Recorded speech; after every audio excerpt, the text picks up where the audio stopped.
My cousin, Harry, keeps a large, curiously shaped bottle on permanent display in his study. Despite the fact that the bottle is tinted a delicate shade of green, an observant visitor would soon notice that it is filled with what looks like a thick, grayish substance. If you were to ask Harry what was in the bottle, he would tell you that it contained perfumed mud. If you expressed doubt or surprise, he would immediately invite you to smell it and then to rub some into your skin. This brief experiment would dispel any further doubts you might have. The bottle really does contain perfumed mud. How Harry came into the possession of this outlandish stuff makes an interesting story, which he is fond of relating.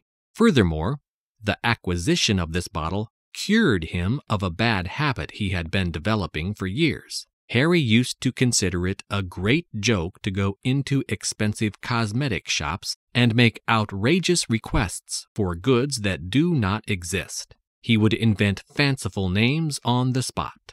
On entering a shop, he would ask for a new perfume called Scented Shadow, or for insoluble bath cubes. If a shop assistant told him she had not heard of it, he would pretend to be considerably put out. He loved to be told that one of his imaginary products was temporarily out of stock, and he would faithfully promise to call again at some future date. But of course he never did.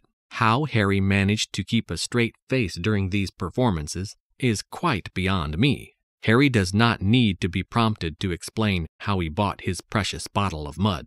One day, he went to an exclusive shop in London and asked for Myrolite. The shop assistant looked puzzled, and Harry repeated the word, slowly stressing each syllable. When the woman shook her head in bewilderment, Harry went on to explain that Myrolite was a hard, amber-like substance which could be used to remove freckles. This explanation evidently conveyed something to the woman, who searched shelf after shelf. She produced all sorts of weird concoctions, but none of them met with Harry's requirements. When Harry put on his act of being mildly annoyed, the assistant promised to order some for him. Intoxicated by his success, Harry then asked for perfumed mud. He expected the assistant to look at him in blank astonishment. However, it was his turn to be surprised, for the woman's eyes immediately lit up, and she fetched several bottles which she placed on the counter for Harry to inspect.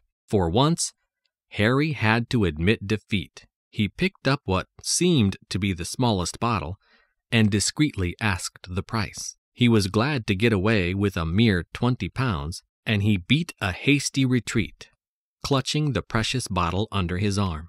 From then on, Harry decided that this little game he had invented might prove to be expensive. The curious bottle, which now adorns the bookcase in his study, was his first and last purchase of rare cosmetics.